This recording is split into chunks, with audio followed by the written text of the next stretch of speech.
Hey everyone, this is Mike from the Comic Book Trove. I'm back today with another Marvel Omnibus review and another X-Men Omnibus review. Today I'm going to be taking a look at the Uncanny X-Men Omnibus Volume 3. This is a continuation of the classic Chris Claremont run of X-Men. I have previously looked at Volumes 1 and 2 on this channel before and reviewed both of those, so feel free to go back and have a look at those if you're interested. But I wanted to continue and keep going with that run, because obviously Claremont's run it's a massive saga, really. It's absolutely crazy how much he wrote, and this is really still early on in the run when you consider it overall, this stuff in Volume 3, and there is a lot of really good stuff in here. I'll say that straight away before I even get going. This is a book that, if you can get your hands on it, I think it is out of print at the moment. There've been a couple of printings of it. Don't quite know where it is at the moment in terms of how readily available it is, but if you do manage to find it anywhere, if you don't already have it, the stuff in here is well worth checking out. I will say that before we go any further at all. The cover, I'll just mention as well, this was the variant cover, the standard cover, however you want to call it. This is by Jerome Opeña. There was a direct market variant as well, an alternative cover, which was this cover right here by Paul Smith. That's issue 167. So if we take a look at the back, you get your cover gallery there, as you can see, as you generally do with a Marvel Omnibus, and a lot of stuff in here that's really, really cool. So just a quick look at the contents there. If you want to, you can obviously pause and take a look at those. But in a nutshell, you're getting, up to issue 175 of Uncanny X-Men, a couple of annuals, Marvel Graphic Novel 5, which we will definitely talk about over the course of this video, the Wolverine miniseries, the first Wolverine miniseries, and the Magic miniseries as well. Quite a bit to talk about with this book and the material in here. So I'm going to go into spoilers. If you're familiar with my videos and things I've covered before, you will probably be aware I talk about these things in a fair amount of depth. I'm not going to cover everything. I won't discuss every issue. I won't discuss every plot point, because there's just loads of stuff going on at this particular time during X-Men history. But I will cover some key things. I will show off a lot of the artwork, a lot of the issues. So if you want to avoid spoilers as much as possible, this might be something you want to kind of come back to maybe later on once you've read the issues. But if you're not interested in spoilers, if you're not worried about spoilers, sorry, or if you know all about this stuff already, then of course do stick around and let's go through it.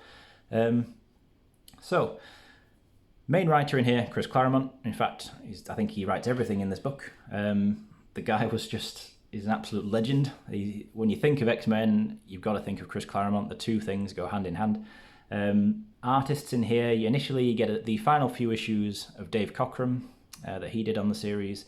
Then you get the short but sweet run by Paul Smith, and a whole variety of other artists that either kind of turn up as guest artists or who draw the different miniseries in here as well. And yeah, as I say, we'll talk about more of that stuff as I go through it. Contents page, as always, useful to have.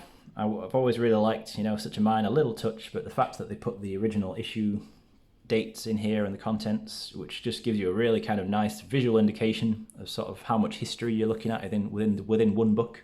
So in here you're going from 1982 to 84, so it's a good couple of years of material. And yeah, so all starts off here with issue 154, and what I'll say straight away is the first major story arc that begins, maybe not quite with this issue, but in the next couple of issues after this, is the Brood Saga. Now that is a very good story, but it's a very dark and quite disturbing kind of sci-fi horror story.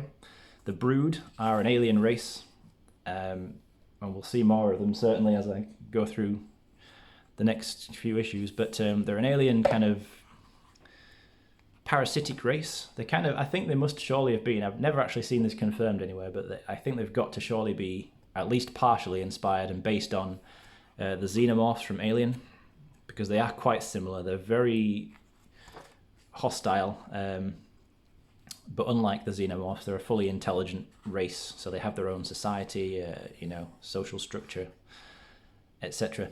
But what they basically do is they implant eggs in people and those eggs kind of hatch, and then they take over the host body and transform them into a brood, and it's quite horrifying stuff, I won't lie.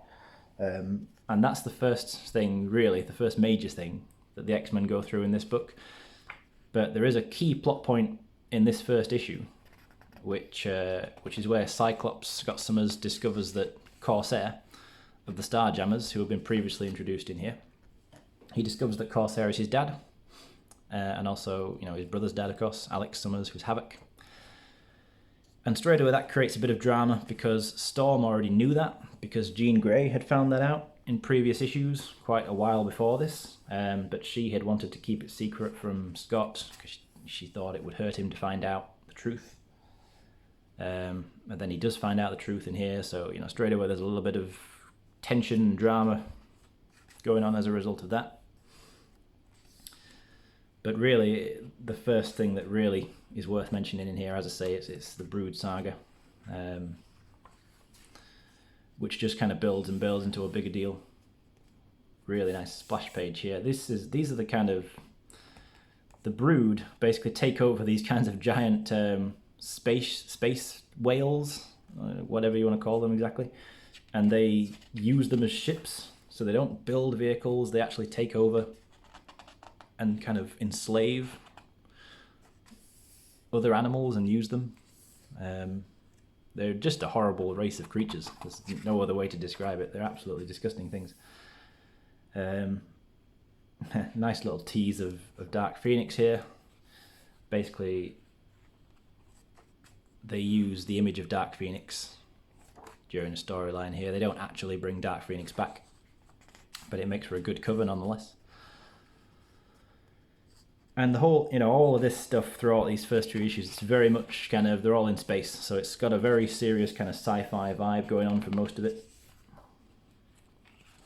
with the likes of the Starjammers and the Shi'ar Empire forces, Imperial forces, kind of heavily involved. Carol Danvers as well. She's getting involved with the X-Men at this time, so not too long prior to the stuff in this book. In fact, pretty much immediately before, I think. She had her powers taken by Rogue, back when Rogue was a villain, working with Mystique's Brotherhood of Evil Mutants. Chris Claremont had been writing Carol Danvers for a while already up to this point in the original Miss Marvel series. So she's a character I think he had quite an attachment to, really, and he ended up bringing her into the story here for a while, after she was depowered. And that whole thing with Rogue taking her powers was something that would remain an integral part of both those characters' stories, both Rogue and Carol Danvers' stories for years to come, So it was a huge thing, really, a huge event for those two. And I think that Claremont just really got Carol Danvers as a character. He kind of understood the character. He was the first writer, I think, to do so, because she was only a very new character, to be fair, when he first started writing her. But certainly I think he was the first character to try and actually utilize her in a significant way.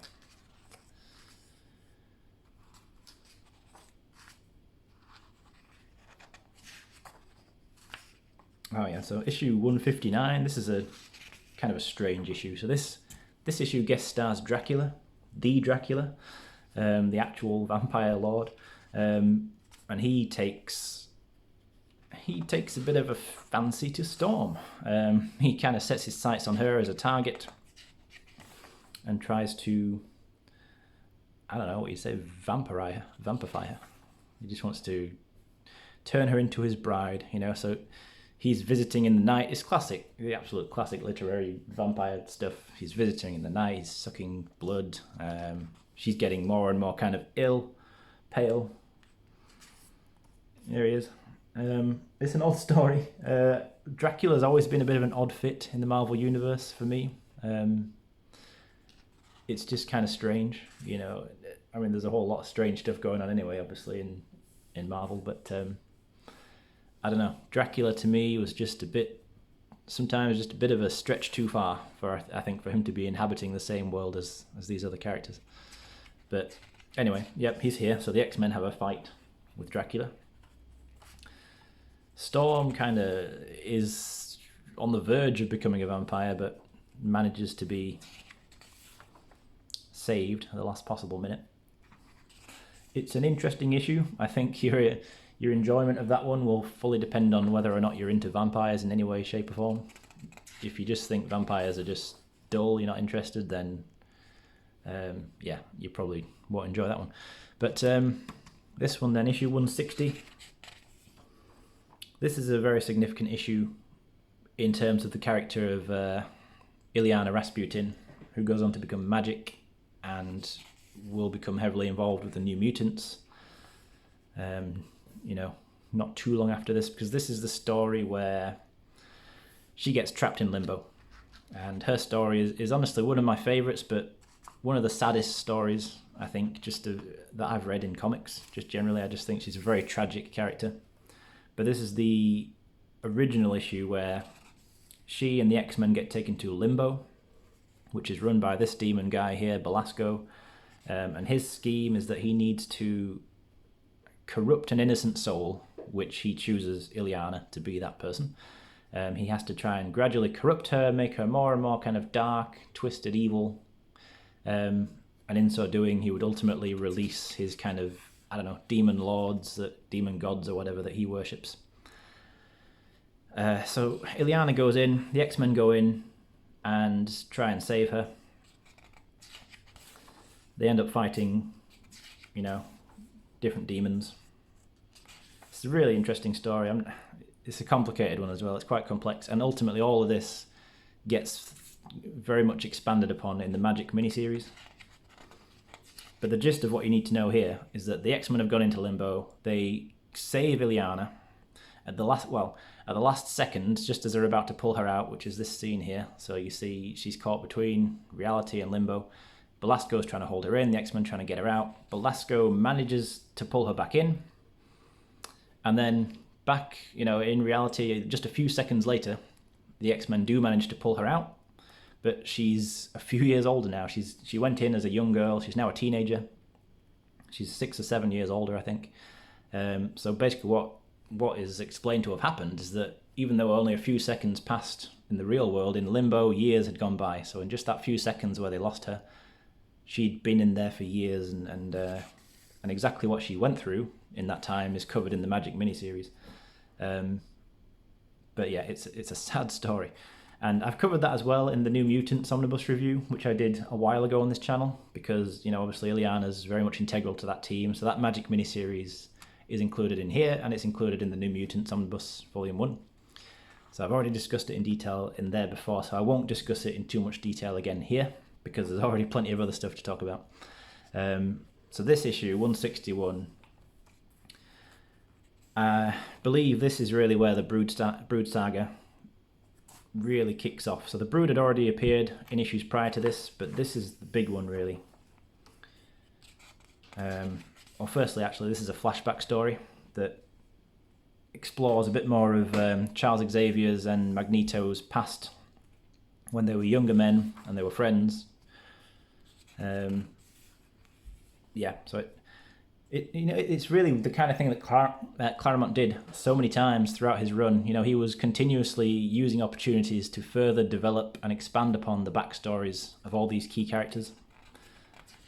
And I think he always did that really well. You know, if you take a look at kind of where the X-Men were as characters at the beginning of Claremont's run, and where he had managed to get them all to in terms of character development by the end of his run, it's really night and day. You know, he did so much for this series and these characters, it can't be understated. But yeah, so this is the ending of that issue where the X-Men get apprehended, captured, kidnapped by these Brood. And then the horror really begins. And if you've ever needed to see a cover that kind of implies that you're in for a pretty, I don't know, savage story, this has got to be the one. You know, these absolutely monstrous creatures. You got Wolverine there.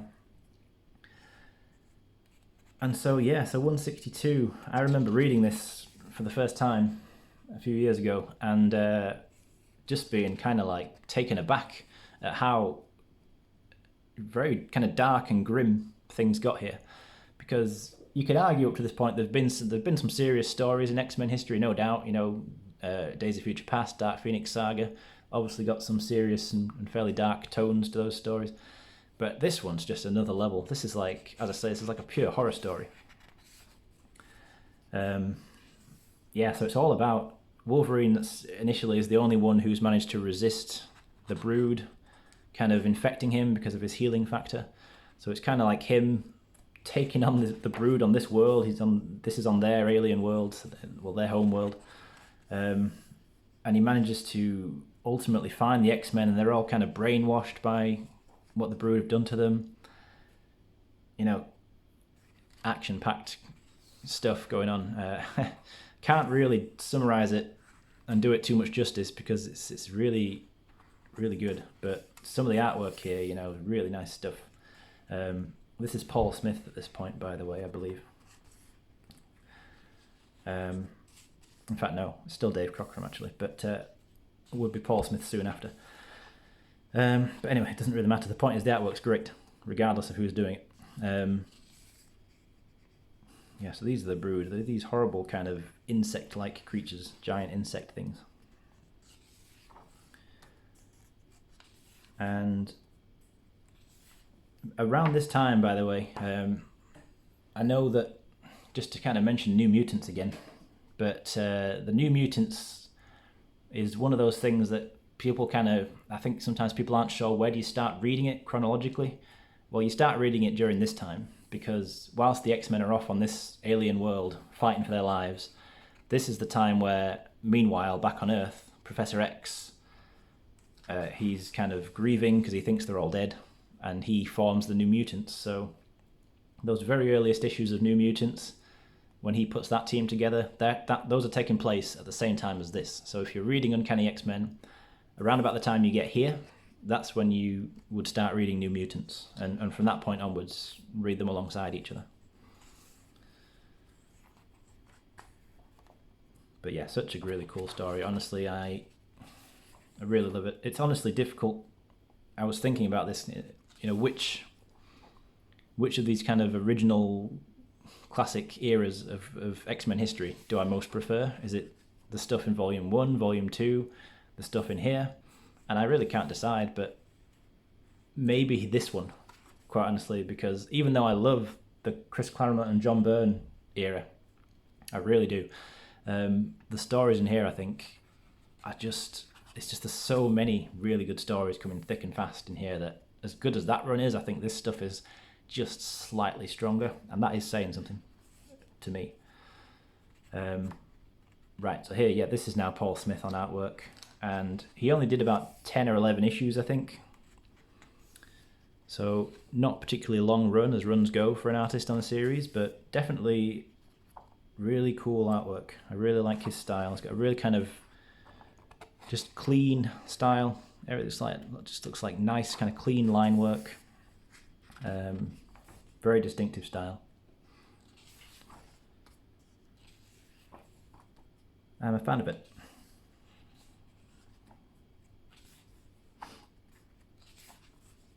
And so here you're getting the kind of escape from the Brood. The X-Men finally managing to get away, but absolutely incredible ordeal that they go through during these issues.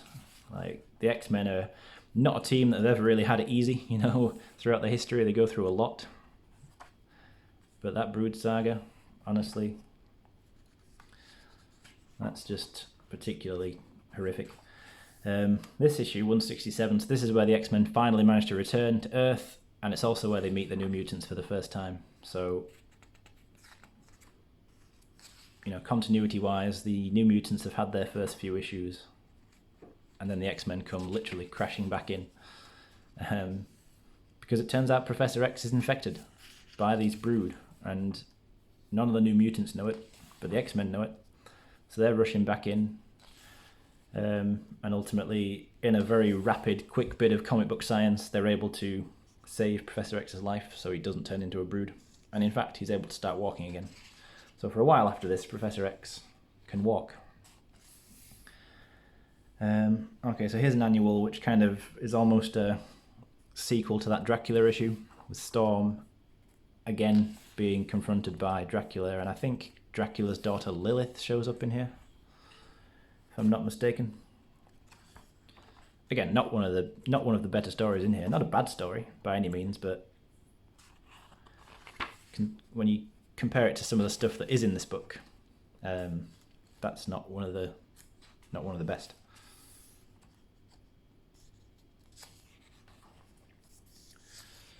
But still interesting, you know.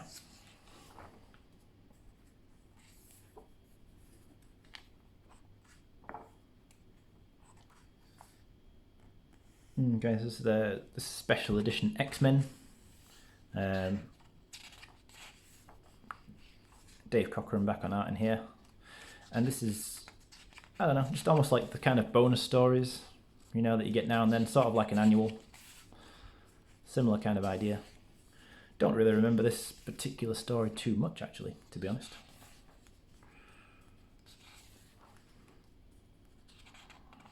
Yeah, plenty of these kinds of essay introductions and forewords and things throughout. And then, yeah, so Marvel graphic novel number 5, better known by its title, God Loves, Man Kills, written by Claremont, of course, and the art by Brent Anderson.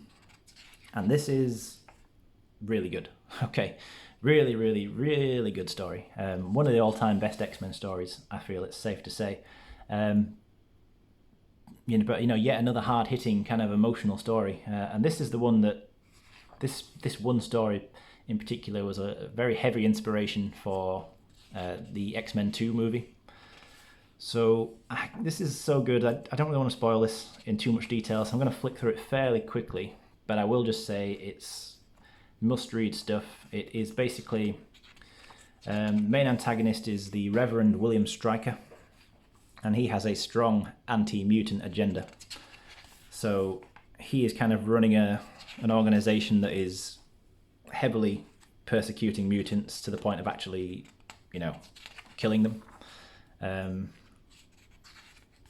he's trying to, you know, gather public support. Not one of the most unique things that would happen to the X-Men, because throughout their history, that's not the kind of thing that is too uncommon, unfortunately. The X-Men are often facing persecution and facing, you know, political, public backlash against mutants for different reasons. But the way this story is handled is particularly gruesome. It doesn't shy away from being fairly graphic at times, in terms of violence. Really powerful story, honestly. It's yeah, I know I'm speaking about it vaguely, but because I think this one should be read and experienced if you haven't already. If you have read it already, then I'm sure you know what I'm talking about just from these admittedly fairly vague comments, but it involves ultimately an alliance between Magneto and the X-Men. They decide to, you know, team up against this guy, this Stryker. It's a really good story, you know, just to just say that again.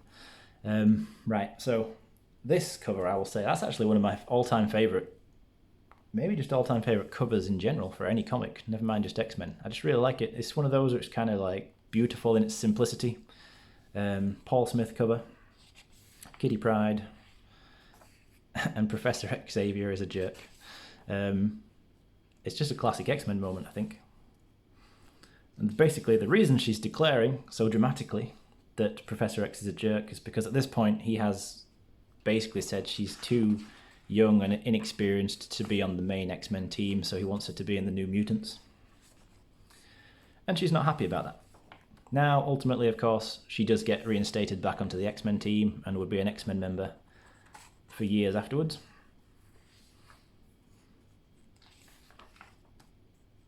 But that's still a fun issue. You know, and this Paul Smith art, I really like it. You know, I'd say it's a fairly short run that he did, but it's a memorable run and a significant run that's well worth praising and remembering and having in this oversized format. And these are the Morlocks as well, group of mutants that live underground in the sewers of New York, I think. And it's just another example of this kind of universe, this world of mutants and X-Men and all those characters just being continuously expanded by Claremont, always introducing new concepts, new characters. And what ends up happening down there is Storm ends up fighting the leader of the Marauders, which is this woman here. I think she's called Calypso, if I remember rightly. They kind of have a one-to-one fight for leadership of the Morlocks.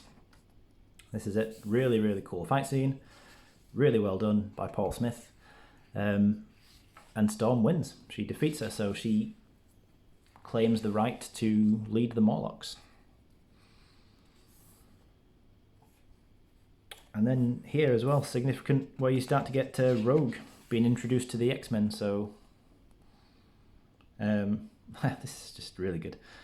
Walt Simonson is guest penciling here, and I really like this as a kind of homage to, I assume it was deliberate, an homage to the Dark Phoenix and that classic I am Phoenix, hear me X-Men and all that.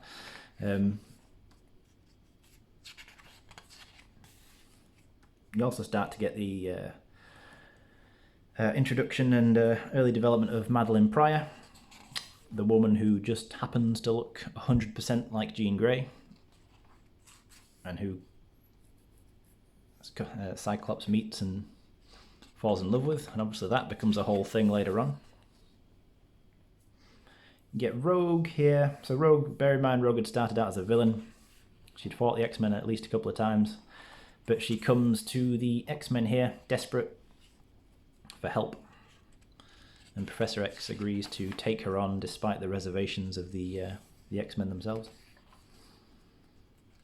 because of his principle that fundamentally any mutant who is willing to ask for help and who genuinely needs help, he won't turn them away. I love this stuff, I really do. I feel I'm not doing it justice at all, because it's so good. There's so much stuff in here, and even here we get to yet another hugely great, significant thing with the Wolverine miniseries, again written by Claremont. The guy just wrote so much, and this 4-issue series is all penciled by Frank Miller, who gives it a really cool, distinct style. And this is basically all about Wolverine going to Japan, and this really is the first kind of main story arc to focus on his connection with Japan. In issues prior to this, it had been revealed and implied that he had a history in Japan, but you didn't know loads about it. But in here, you really get to explore that, and his kind of love, his romantic interest in Mariko. And the whole thing in here is basically about Wolverine, Logan, trying to restore his honor in Japan. And it involves ninjas, because Frank Miller's involved, so of course it involves ninjas. But yeah, another really, really good story. Really like Miller's take on Wolverine as a character. I think he draws this series, the whole thing, really well. Now this was back when Frank Miller's art was top quality,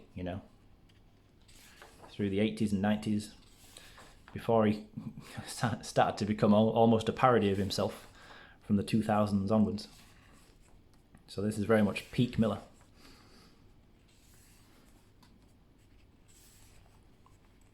And I'll get to discussing more Frank Miller works on this book in the future. Not in this book, just different Frank Miller books, I mean. Plenty of his runs that I'm yet to discuss so far on the channel. But that's all for another day. And in the end, so Logan and Mariko are engaged and set to be married. I won't spoil what goes on there, but it's a wedding in the Marvel Universe, so needless to say, things don't go as simply as they as they could and should by a standard of weddings, of how you'd expect a wedding to go. That's never going to be the case when superheroes are involved.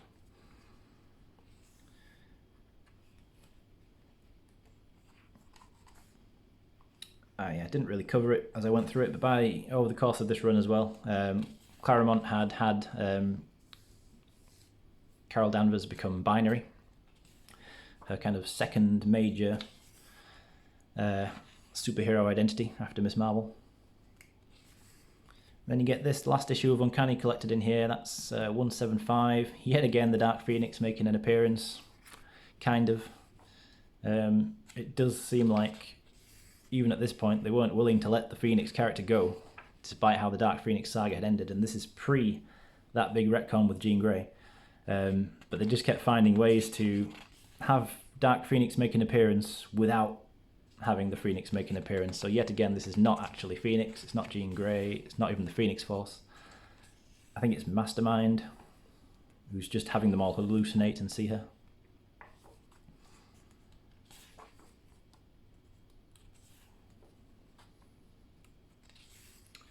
But still, always cool to see some Dark Phoenix artwork, even if it's not the real character.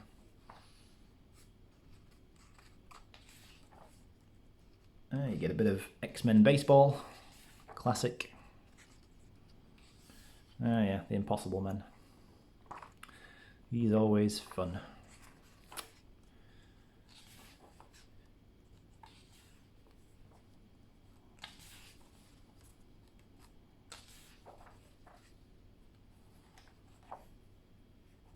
And then I think the last thing pretty much that's in here, yeah, the 4-issue Magic miniseries. So, as I said, discussed this already in quite a lot of detail in the New Mutants Omnibus, so do feel free to go back and check that out, because I love that whole book as well. So, if you didn't get enough of me heavily praising and telling y'all how much I absolutely love this X-Men stuff, feel free to go and get a little bit more of that in the New Mutants, and I'll tell you about how much I love that as well. But needless to say, this book, this Magic miniseries, it explores what happened to Iliana during those years she was in Limbo, and it wasn't fun times. She was not having a ball down there in that place.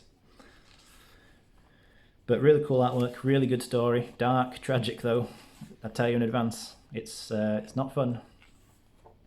Not in terms of a light-hearted way, anyway.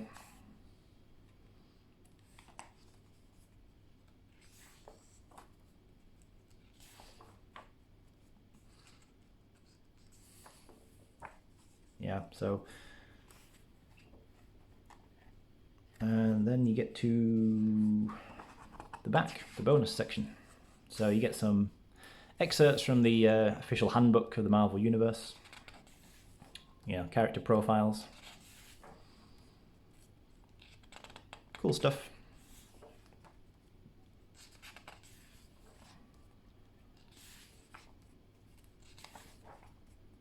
This book's about 1,000 pages, including bonus stuff.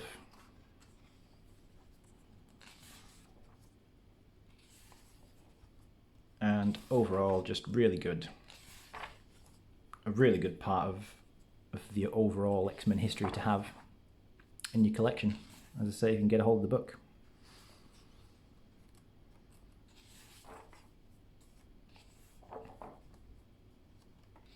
Quite a lot of these, you know, these character profiles. I didn't remember that there were so many of them in the book.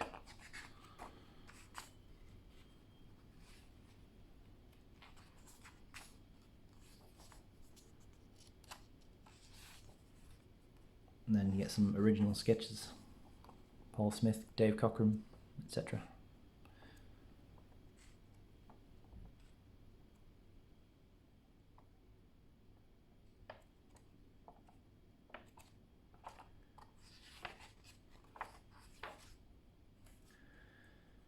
So yeah, yet again, as is so often with the case with my reviews, quite a long one here, guys. So anyone who has stuck with me this far, if you've managed to make it all the way through, yeah, thanks very much. I appreciate the time it takes to watch it, and I hope sincerely that it's been some help. If you're interested in X-Men, you want to find out a little bit more, I hope I've been able to shed some light on things here. Maybe help you decide one way or the other if this book is one you want to go after, if you didn't know already. But yeah, at the end of the day, I'm just a huge X-Men fan, and will unapologetically praise most X-Men books that I review. I will say in advance, and I will be moving on to Volume 4 soon, and various other X-Men Omnibus as well, so look out for those if you've enjoyed this and previous ones I've done. But again, just thanks a lot for watching. If you can throw any likes on the video, subscribe to the channel if you've enjoyed this or any of my other videos. And yeah, I'll be back soon with something else to discuss. Thanks again, guys.